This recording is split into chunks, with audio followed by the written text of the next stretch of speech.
A lua de mel de Lula com Hugo Motta e Davi Alcolumbre era de aparências. Nos primeiros meses, viagens para o Oriente, Europa, Rússia, mas, como tudo que é feito com muita pompa, dura pouco. O governo está diante agora de uma questão quase que de sobrevivência. Recorrer ao Supremo Tribunal Federal para tentar retomar o aumento do IOF, o que seria encarado como um divórcio litigioso, uma declaração de guerra pelo Congresso, ou a via da negociação política.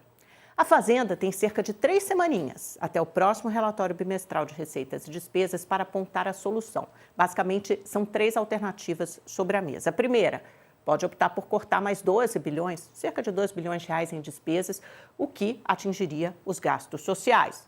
2, pode aumentar receitas com dividendos de estatais ou então leilão de excedentes de petróleo, a via do aumento das receitas de novo, ou então 3, essa via da judicialização. No Congresso, mesmo entre aliados do governo, colocar o STF para arbitrar a questão seria a pior saída. Nas palavras de um líder do governo, agora é conversar, conversar e se acertar. Outro líder de esquerda afirma que a derrota é pontual e tem a ver especificamente com essa pauta do IOF, não é uma escalada da crise. Aponta ainda que o comum tem sido a relação mesmo de altos e baixos entre Executivo e Congresso nas últimas presidências. Veja, na de Arthur Lira, houve idas e vindas, mas não impediu pautas importantes de avançarem. Ele citou também Rodrigo Maia e Bolsonaro. Apesar da relação conturbada, o Congresso ajudou. No entorno de Hugo Motta, a vida segue. O melhor para o governo seria sentar, acalmar os ânimos, negociar.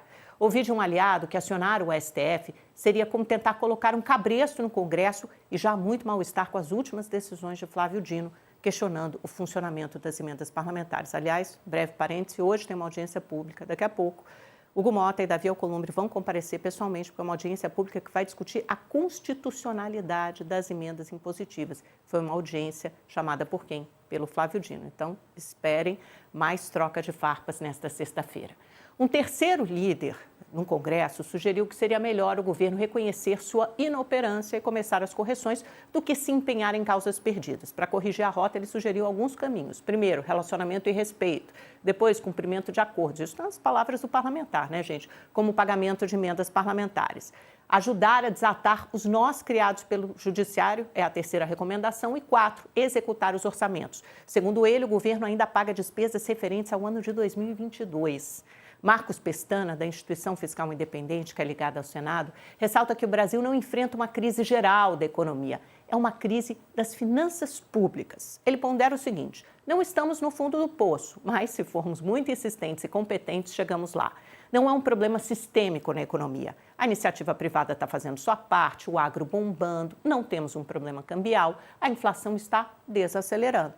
O gargalo, o calcanhar de Aquiles, segundo Marcos Pestana, é o fiscal, mas pode contaminar o resto no médio prazo. É um cabo de guerra. Por um lado, o Congresso deixou claro que não aceita mais aumento de imposto. Por outro, o governo não vai mexer nas desvinculações do orçamento, que é a reforma estrutural urgente e necessária. Vamos nesse rame-rame até 2027 e aí, meus amigos, não vai ter jeito. A crise fiscal cairá com tudo no colo do próximo governo, que pode ser a continuação deste ou, se houver reeleição, ou pode ser outro. Vem comigo para o telão que eu vou repassar alguns números que sustentam essa tese do Marcos Pestana de que não há uma crise sistêmica geral que contaminou o resto da economia por enquanto. A crise está restrita ao fiscal. Veja só o IPCA 15. A inflação foi divulgado ontem, veio abaixo do esperado, ficou em 0,26 em junho. O esperado pelo mercado era 0,30, no mês anterior, em maio, 0,36. A boa notícia é que, pela primeira vez, depois de 9 meses, o grupo de alimentação e bebidas que tanto pesa no bolso dos brasileiros teve baixa. Alimentos como tomate, ovo, ficaram mais baratos. Por outro lado, cebola e café subiram. Mas é uma boa notícia, A gente está vendo o copo encher um pouquinho mais e a inflação desacelerar. Em 12 meses, o acumulado é de 5,27%. Está muito acima da meta, o teto de 4,5% está. Mas, paulatinamente, anda mais devagar, em ritmo um pouco mais lento. Vamos à próxima tela, por favor. Olha aí, os maiores altos que eu te disse, habitação. Isso aqui, habitação, energia elétrica. Metade da inflação do mês passado foi por causa da conta de luz, a bandeira vermelha. E olha que só pegou a metade do mês de junho. No IPCA cheio, que será divulgado depois de terminado o mês de junho, é capaz da gente ver um número maior por causa da energia elétrica. Próxima tela, por favor, vamos falar de contas públicas. Afinal de contas, é o que todo mundo está preocupado. Mas veja só, o déficit primário foi grande, 40 bilhões de reais. em maio, mas é o melhor resultado para o mês desde 2021, né? Superávit em abril tinha sido de 17 bilhões e em 12 meses nós temos, surpreendentemente, um superávit que é equivalente a 0,15% do PIB. A meta fiscal desse ano é déficit zero. O governo está nesse caminho. E o relatório de política monetária, que é divulgado acho que a cada 3 meses pelo Banco Central, é um relatório extenso sobre o estado da economia. O Gabriel Galípolo deu uma entrevista coletiva ontem, a gente vai ver um trechinho já já. E o Banco Central revisou o crescimento do PIB para mais. Está em linha com o Boletim Focus. Acho que o Boletim Focus está até lá para 2,3.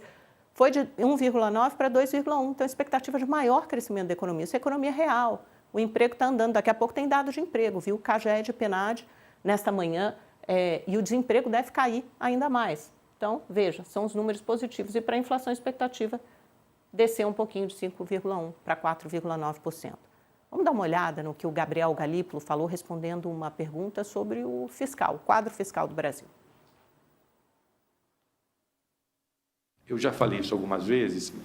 Eu acho que existe hoje um tema sobre estrutura e sustentabilidade de dívida e mercado de títulos públicos de ordem meio global, hoje em dia.